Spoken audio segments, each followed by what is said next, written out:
Saya melihat bahwa Semarang ini kan ibu kota provinsi, di mana Semarang ini bukan berdiri sendiri, tapi juga didampingi dengan kawasan penunjang yang disebut dengan Gedung Sepur maupun Semarang Raya. Jadi dalam membangun Semarang itu kita tidak boleh hanya sekedar mengenal kota Semarang, tapi kita harus mengenal juga daerah yang ada di sekitaran Semarang dalam memberikan pembangunan yang sesuai gitu. Artinya apa?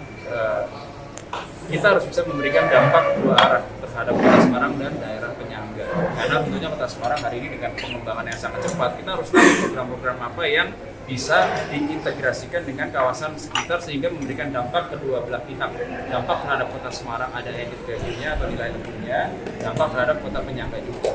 Jadi dengan pengalaman saya di Kabupaten Kendal, dengan saya tahu permasalahan yang ada di penyangga ibu kota provinsi, jadi saya lebih melihat bahwa ternyata kota Semarang ini lebih strategis untuk diperhatikan pembangunannya agar memberikan dampak yang lebih luas gitu. Jadi kalau bahasanya ya karena ibu kota provinsi dan dengan perkembangan kota Semarang hari ini, kalau kita lihat dibandingkan ibu kota provinsi di Pulau Jawa yang lainnya, hari ini Semarang masih tertinggal.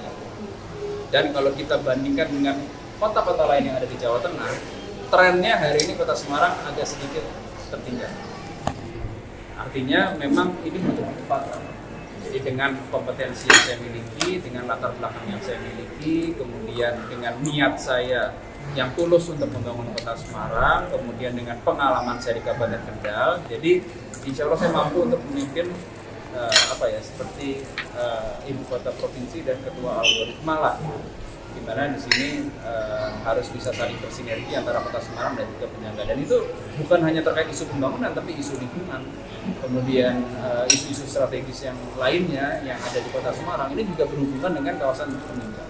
Bagaimana permasalahan sampah yang ada di kota Semarang, gitu. Kita harus lihat juga bagaimana kita bisa berkolaborasi dengan pihak lain yang ada di kawasan penyangga, yang sebenarnya kalau kita punya keinginan, kita punya kemauan untuk berkolaborasi, itu sangat mungkin gitu, untuk bisa menyelesaikan masalah kota Semarang berkolaborasi dengan tetangga-tetangga yang ada di sekitar. Jadi intinya memang harus kolaborasi.